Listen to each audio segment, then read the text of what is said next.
Galera, sejam bem-vindos ao Finder Podcast, nosso espaço dedicado a histórias narradas autorais inéditas, além de conteúdo sobre mídia física, séries, livros e filmes. Hoje tem algo especial para compartilhar com vocês. Decidi regravar o primeiro episódio da nossa série de suspense e terror, utilizando novas tecnologias de IA para explorar o seu potencial e testar seus limites. Gosto de experimentar e trazer inovações para os meus conteúdos. Vale lembrar que a primeira temporada do podcast é baseada no universo literário do meu livro O Começo Após o Fim, mas não se relaciona diretamente com a narrativa do livro, para evitar spoilers. Apesar de as IAs serem rápidas e eficientes, elas ainda não conseguem superar a criatividade humana. Esperava que a geração de vídeos fosse mais precisa em relação ao roteiro, mas muitos vídeos ficaram desconexos.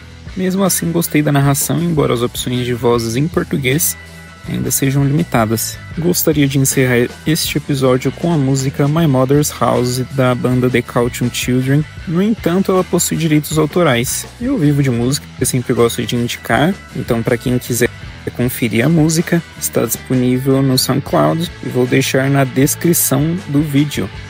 Utilizei outra música que também combina com o final do vídeo.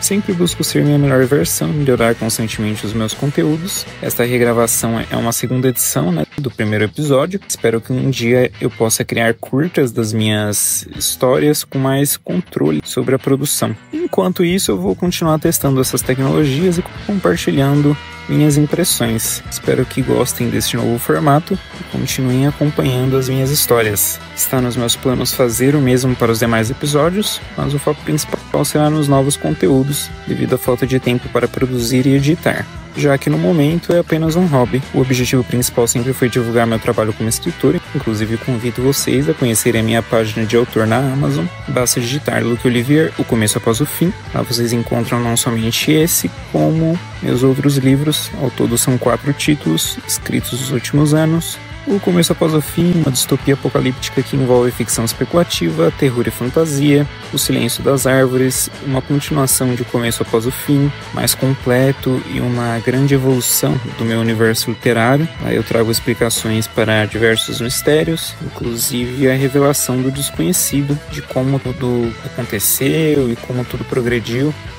A continuação que dá embasamento para o terceiro livro que finaliza a trilogia que eu imaginei. O terceiro livro ainda não tem previsão para sair. Alma Seca é o meu primeiro livro de terror, que acompanha um homem que depois de alguns problemas volta para a casa dos pais, que já faleceram, com o cachorro dele, para passar um tempo, e acontecem várias coisas, e ele se vê ali em uma teia de mentiras, conspiração, bruxaria, e precisa lutar contra o mal para encontrar a redenção, não só dele, como dos que se foram. Tudo isso com seu fiel companheiro. Já O Sonhar das Estrelas, meu primeiro romance, um desafio que me propus a fazer pela mensagem que ele traz sobre questões sociais e familiares, envolvendo um adolescente. Esse livro concorreu ao Prêmio Amazon de Literatura Jovem, inclusive. Infelizmente não fui classificado para os finalistas e também não ganhei o prêmio, mas tudo no seu momento. Um dia eu chego lá. Enfim, este foi um resumo dos meus livros, sem spoilers, para instigar vocês a conhecê-los. Leiam a amostra grátis na Amazon. Se gostarem, adquiram o seu exemplar e apoiem a literatura nacional. Agora, sem mais delongas, eu serei o seu guia no universo de possibilidades da imaginação, onde tudo é possível. Vamos para a vinheta do canal e em seguida para o episódio. Se gostarem, não se esqueçam de curtir, comentar e compartilhar. Se não forem inscritos, inscrevam-se no canal.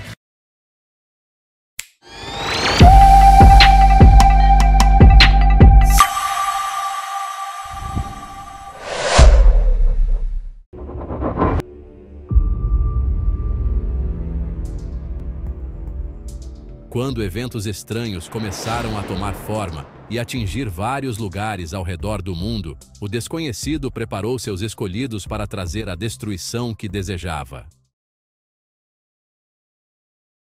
Quando a tempestade chegou, o escolhido pelo acaso estava tentando recuperar um presente que havia recebido de seu pai, representando a relação próxima que ele desejava ter, mas não tinha. Aquele dia fatídico de ocorrências estranhas assombrava o jovem sempre que ele se lembrava, tentando encontrar sentido no que parecia ser um produto de sua imaginação. No entanto, sem perceber, ele foi escolhido por aqueles que espreitavam entre as árvores. Algo dentro dele precisava ser despertado, e o desconhecido sabia de seu potencial para tudo o que estava por vir. Infelizmente, suas intenções eram nefastas, e o que crescia dentro dele estava apenas adormecido. Em uma ensolarada manhã de domingo, um grito podia ser ouvido de longe, aumentando gradualmente conforme sua mente despertava em uma mistura de realidade e fantasia.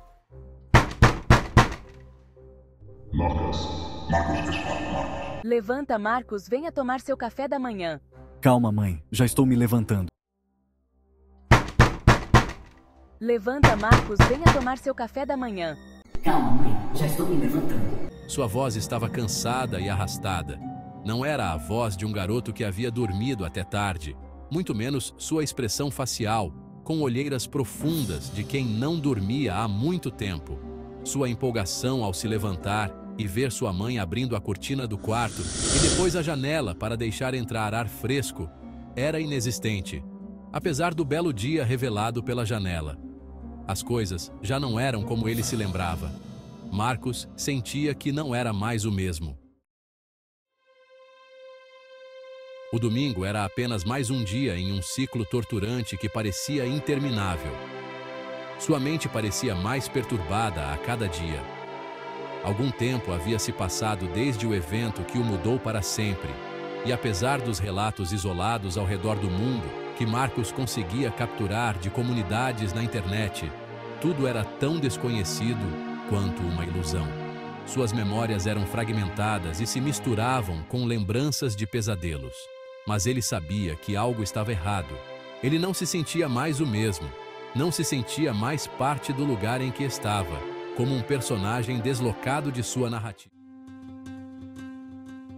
Depois de se levantar preguiçosamente e tomar um café que já não apreciava mais, ele levou todo o seu desdém e descontentamento com a realidade para fora.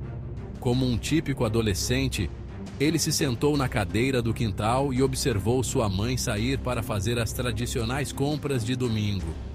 O céu estava claro e ensolarado, mas gradualmente assumiu um tom acinzentado com nuvens passageiras e intermitentes que revelavam e obscureciam pequenos feixes de luz cintilando sobre Marcos.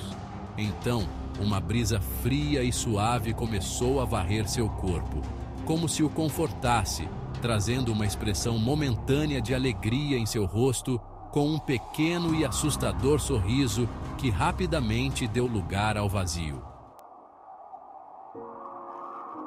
O vazio de sua alma e a falta de sentido que persistiam em derrubá-lo.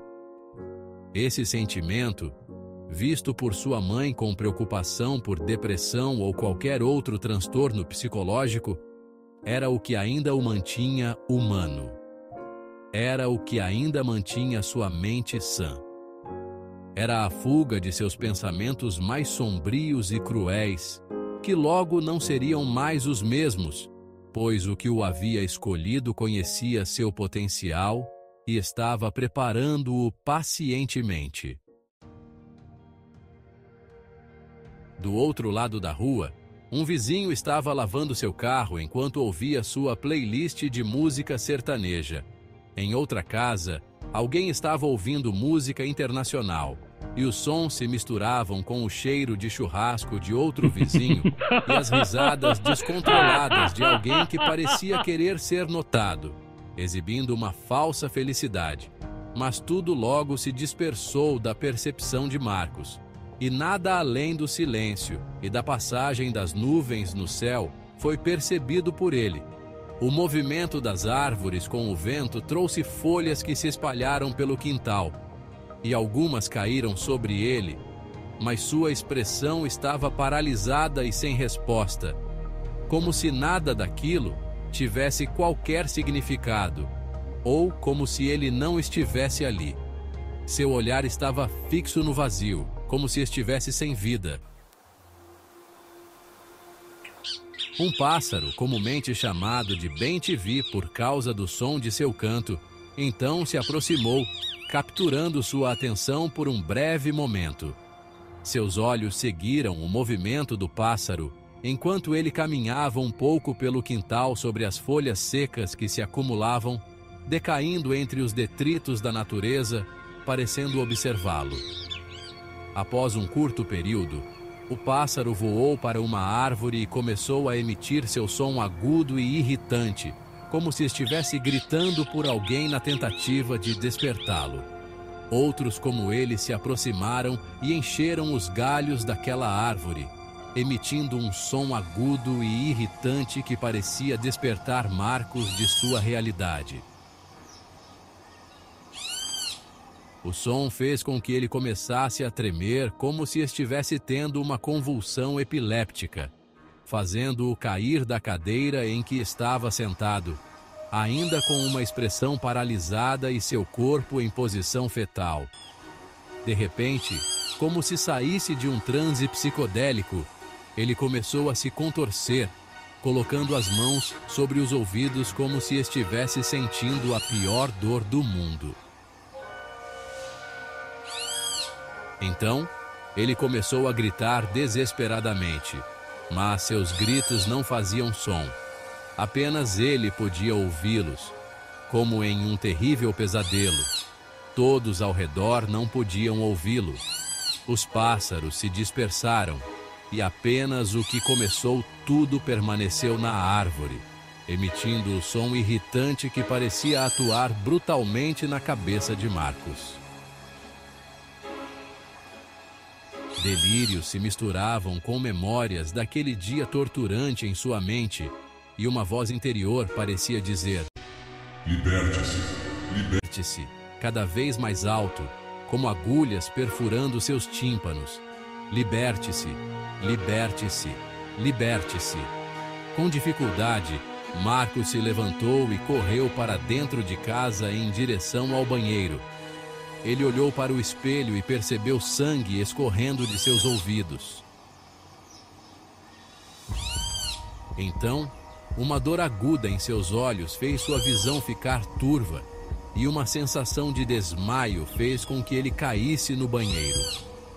Ao fundo, o som daquele pássaro parecia trazê-lo de volta à realidade, e era a única coisa que ele podia ouvir. Com a cabeça pesada e visão turva, Marcos entrou em pânico, passando as mãos freneticamente pelo rosto, como se quisesse remover algo, mas logo ficou imóvel. Parou de lutar e por um breve momento voltou à sua expressão paralisada e sem vida. Ele se levantou, lavou o rosto e olhou para o espelho, revelando seus olhos, que estavam completamente brancos, como se fossem atingidos por cataratas severas, ou como se seus olhos estivessem completamente virados para trás.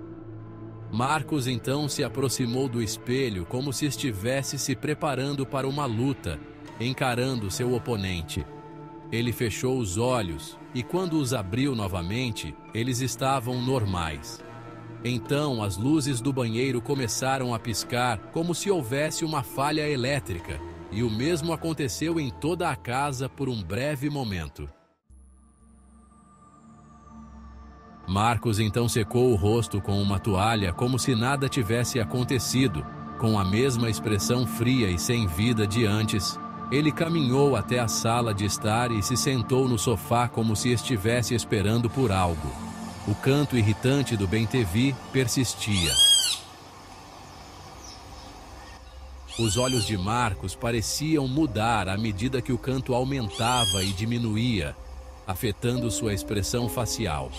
Após um tempo, o pássaro mudou para a clássica canção com o som que lhe dá seu nome, Bem-te-vi.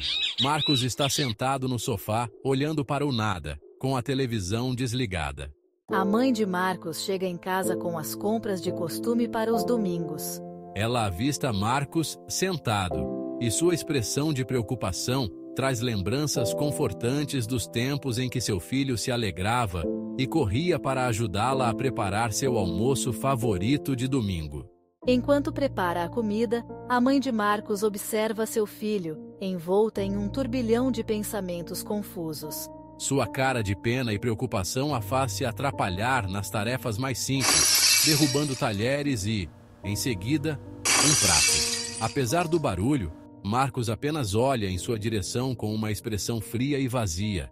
Marcos, venha me ajudar. Eu não posso fazer tudo sozinha, preciso de você. Marcos se levanta com um andar robótico, a mesma expressão fria e vazia no rosto, e caminha em direção à mãe. Ele se abaixa e pega os cacos de vidro com a mão, cortando o dedo, mas continua fazendo a limpeza como se nada tivesse acontecido, enquanto o sangue escorre por sua mão e cai no chão. A mãe, assustada, se aproxima para ajudá-lo. Marcos, o que você está fazendo? Venha, vamos lavar isso. Ela o leva para o banheiro para lavar o machucado, colocando um curativo para estancar. O corte era superficial, mas suficiente para sujar o chão, a pia e suas roupas. Marcos, que em tempos anteriores estaria apavorado, agora parece não estar ali. Sua mãe chora e o abraça sem dizer nada. Marcos continua com a expressão fria e vazia. A mãe leva Marcos para comer sua comida favorita. Ele observa o prato como se não significasse nada. Obrigado, mãe. Sua voz soa robótica e vazia, como se seguisse uma obrigação. Sua mãe, com os olhos cheios de lágrimas, o deixa comendo e vai fazer uma ligação, compartilhando sua preocupação sobre o filho. Estou tão preocupada com o Marcos. Ele não é o mesmo de antes. Entendo. É importante levá-lo a um psicólogo para tratar um possível trauma reprimido. Vou te passar um contato. A voz do outro lado aconselha levá-lo a um psicólogo e indica um contato. Sua mãe, ainda aflita, agradece e desliga o telefone, olhando para Marcos com um misto de tristeza e esperança. Enquanto comia a refeição, Marcos, sem demonstrar nenhuma feição humana, parece tremer ao escutar a conversa de sua mãe. Marcos, você está bem? Parece tão distante? Largando os talheres sobre a mesa, o grito do bem-te-vi volta, ainda mais tortuoso, transformando sua expressão em pura agonia. Marcos se levanta, vai até a gaveta, pega uma grande faca e a esconde. Caminha até o quarto de sua mãe, que está sentada com uma expressão preocupada, e se senta ao seu lado. Liberte-se, mamãe. Ele a consola, envolvendo-a em seus braços e repetindo: liberte-se, mamãe. A surpresa, com um golpe certeiro e brutal, a derruba no chão. Marcos, não! Por favor, não faça isso! Ela tenta gritar por ajuda, pedindo que Marcos não faça aquilo, mas sua expressão permanece fria e aterrorizante enquanto ele repete: liberte-se, mamãe. Liberte-se, mamãe. O grito do bem-te-vi toma conta da mente de Marcos, que finaliza o que começara. Ele se levanta, agora totalmente desprovido de humanidade. Olha pela janela, observando uma tempestade que se aproxima e se dirige à saída de sua casa. Um homem que faz exercícios de rotina corre em sua direção. Marcos, parado, o observa friamente. O homem percebe tardiamente o sangue na roupa e no sapato de Marcos. Uma forte tempestade cai sobre eles enquanto um rastro brutal de violência é deixado para trás. Marcos começa a caminhar vagarosamente, como se não tivesse rumo, até parar e parecer aguardar alguém. Uma van escura se aproxima e para ao seu lado. Marcos entra na van, como se já conhecesse todos que ali estavam. Haviam mais como ele, pessoas de diferentes idades, sem expressão, frias e sem traços de humanidade. Ali se iniciava mais um escolhido para os planos do desconhecido, que trabalhava de diferentes formas para espalhar o caos em todo o mundo.